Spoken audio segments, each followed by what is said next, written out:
Hello everyone. Part 10-এর শুরুতেই আমরা দেখি যে চাও বলে আমি তোমাকে পছন্দ করি, যে যাই বলুক না কেন তোমার পরিবর্তন হওয়ার কোনো দরকার নেই, তুমি শুধু আমার সাথেই থেকো। তারপর চাও বলে তুমি যেরকম আমি তোমাকে সেই রকমই পছন্দ করতে থাকবো, তোমার আমার সাথে থাকাটাই আমার জন্য যথেষ্ট।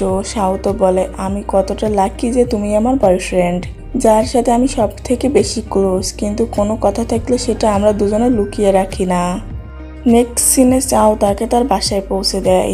সে চাইছিল তাকে একটা গুড নাইট হ্যাক করতে, কিন্তু আমাদের ইনোসেন্ট শাও তো ব্যাগে ক্যামেরা নিয়ে চলে যায়। নেক্সট ডে চাও আর তার বন্ধুদের একটা আইডিয়া নেয় যে ডেটিংয়ের জন্য কোন জায়গা সিলেক্ট করা যায়, যেখানে সবাই আইডিয়া শেয়ার করে।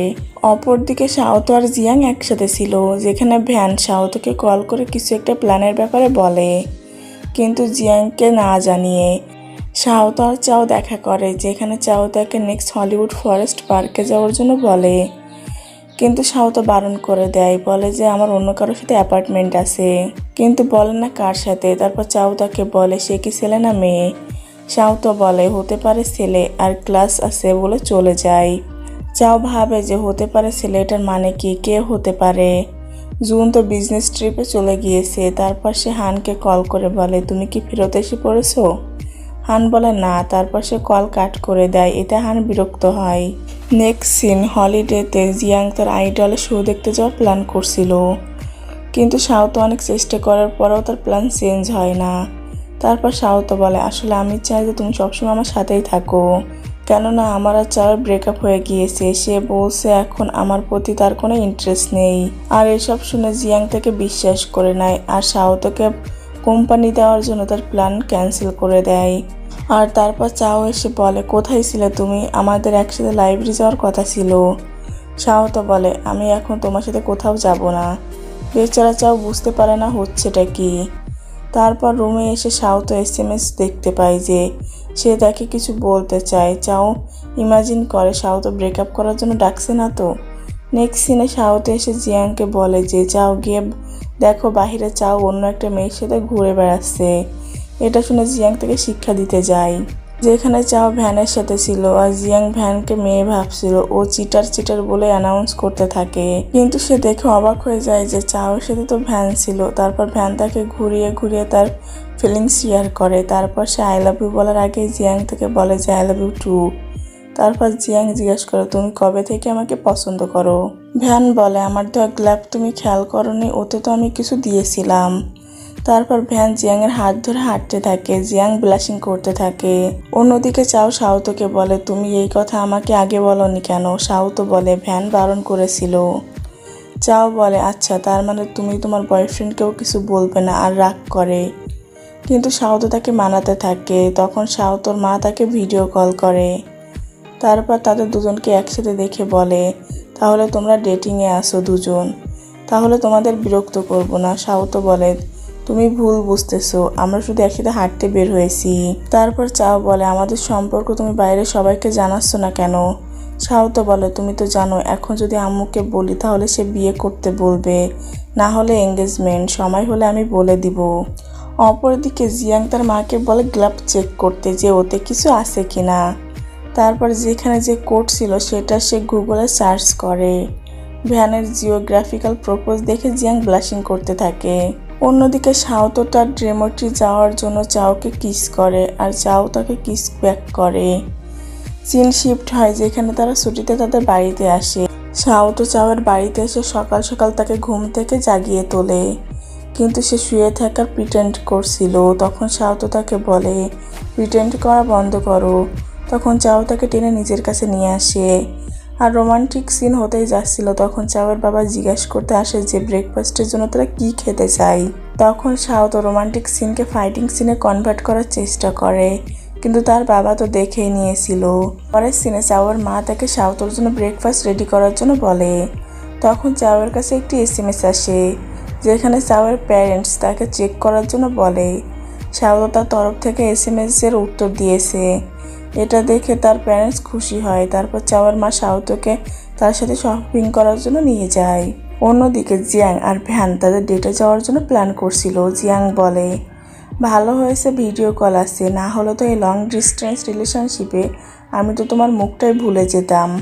অন্যদিকে চাও সাউতকে মেসেজ করে যে আমার মা তোমাকে কি কিনে দিল ডিনার করার পরে নিচে এসো, কিন্তু সাউতো মেসেজে রিপ্লাই দেয় না।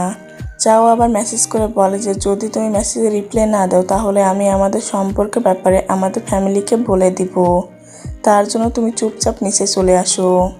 অপরদিকে ভ্যান আর জিয়ান তাদের জন্য ডিনার অর্ডার করে, যেখানে জিয়াংয়ের ওয়াশরুমে যাওয়ার পরে ওখানকার একটা স্টাফ ভ্যানকে অ্যাপ্রোচ করার চেষ্টা করে, কিন্তু ভ্যান বলে আমি বিবাহিত আর আমার ওয়াইফ প্রেগনেন্টও, এই জন্য সেই মেয়ে চলে যায়। তারপর জিয়াং এসে বলে আজকাল তুমি গ্লাভস পরছো না তাই না, গ্লাভস না পরলে তোমাকে অনেক বেশি হ্যান্ডসাম লাগে, আমাকে চিট করার অনুমতি নেই তোমার। ভ্যান বলে don't worry and trust me. অন্যদিকে সাউত বাহিরে বের হয়, যেখানে পেছন থেকে চাও এসে তাকে হাঁক করে। সাউত বলে যদি আমাদের প্যারেন্টস দেখে নেয় তো। চাও বলে কেমন হবে যদি আমরা আমাদের রিলেশনশিপ পাবলিক করে দেই। সাউত কিস করতে করতে বলে না। অন্যদিকে চাওয়ার মা সাউতর মাকে বলে আমাদের বাচ্চারা একজন আরেকজনকে ডেট করছে। এটা শুনে সাউতর মাও অনেক খুশি হয় আর জিজ্ঞেস করে কিন্তু তারা কিছু বলছে না কেন। চাওয়ার মা বলে তারা হয়তো এটার জন্য প্রস্তুত নেই আর তাদের মনে হচ্ছে তোমার হাজব্যান্ড তাদের রিলেশনশিপ মেনে নেবে না। আমাদের তাদের সময় আর জায়গা বেছে দিতে হবে, কেননা আমরা এটাকে কাজে লাগিয়ে কোথাও ঘুরতে যাই। সাউতর মাও এতে অনেক বেশি খুশি হয়। অন্যদিকে চাও সাউতকে বলে আজ মার সাথে যে শপিং করতে গিয়েছিলে সেটা পরে আসলে না কেন। এখন সাউত কি বলতো, সে তো শুধু ওর কথাগুলোকে ইগনোর করার চেষ্টা করে, কেননা চাওয়ার মা সাউতকে অনেকগুলো ইনারওয়্যার কিনে দিয়েছে। তারপর সে তাকে অন করে যে আমাদের সম্পর্কের কথা এখনই প্যারেন্টসদের জানানো যাবে না। চাও বলে ঠিক আছে, কিন্তু এখানে তো কেউ নেই তাই আমরা হাত ধরে হাঁটতেই পারি। সাউত বলে হ্যাঁ এখানে কেউ নেই। তখন তার কাছাকাছি আসে, কিন্তু তাদের প্রতিবেশীরাও রাতে নাইট ওয়ার্ক করছিল। চাও বলে এখন প্রতিবেশীদের কাছ থেকেও হাইড করা লাগবে। সাউত বলে অফকোর্স, না হলে এরা আমাদের প্যারেন্টসদের বলে দিবে। তখন তারা তাদের প্যারেন্টসদের একসাথে কাঠ খেলতে দেখে, সেখানে গিয়ে তারা তাদের প্যারেন্টসের দল বদল করে খেলতে থাকে, কিন্তু গেমের মধ্যেও তাদের দুজনের ফাইট শুরু হয়ে যায়, যেটা দেখে চাওয়ার বাবা কনফিউজড হয়ে পড়ে যে এরা দুজন কি সত্যি রিলেশনশিপে আছে কি নেই। পরের সিন তাদের প্যারেন্টস 7 দিনের জন্য ট্রিপে যাওয়ার জন্য বেরিয়ে পড়ে, যেখানে সাউতের বাবা তো যেতে চাইছিল না, কিন্তু জোর করেও তাকে নিয়ে যাওয়া হয়। চাও অনেক বেশি খুশি হয়, 7 দিনের প্ল্যান করে, কিন্তু ফার্স্ট ডে সাউত বলে তার কাজিন এসেছে, সেকেন্ড ডে সে বলে যে তার কাজিনকে নিয়ে ঘুরতে যেতে হবে, তৃতীয় দিন সে বলে সে তার পুরনো কিছু বন্ধুদের সাথে কিছু ছবি তোলা ট্যাক্স কমপ্লিট করার জন্য যাচ্ছে, চতুর্থ দিন সে বলে যে তার পিরিয়ড শুরু হয়ে গিয়েছে। চাও ভাবে যে মনে হয় একসাথে সময় কাটানো আর হবে না। নেক্সট ডে সাউথ ব্রেকফাস্ট নিয়ে চাওয়ের ঘরে আসে, যেখানে চাও বলে 3 দিন আরও বাকি আছে, তোমার কি আজও কোনো প্ল্যান আছে। সাউথ বলে যে হ্যাঁ, জিয়াং মুভি দেখার জন্য ডেকেছে, কিন্তু নেক্সট টাইম আমি তোমার সাথে থাকবো। তারপর কিস করে তার গাল লাল করে দেয়। চাও ভাবে এত কাছাকাছি থেকেও লং ডিস্টেন্স রিলেশনশিপ মনে হচ্ছে। পরের সিনে সাউথ জিয়াংয়ের সাথে দেখা করে, যেখানে ভ্যানেও এসেছিল। জিয়াং বলে চাও কোথায়, আমি ডেটে যাওয়ার জন্য বলেছিলাম, কাপল ডেট। সাউথ বলে কিন্তু আমি তো ভেবেছিলাম যে তুমি শুধু আমার সাথেই থাকবে।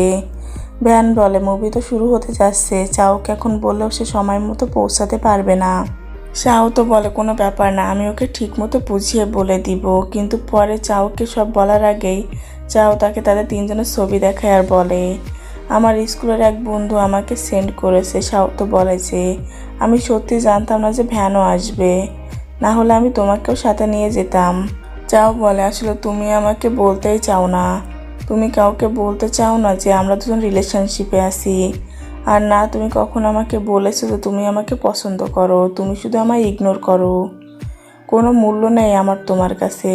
তাহলে আমি এসবের মানে কেন বুঝবো, তুমি আমাকে ডাম্প করতে চাইছো। এত কিছু শোনার পর সাউ তো কিছু না বলে সেখান থেকে চলে যায়।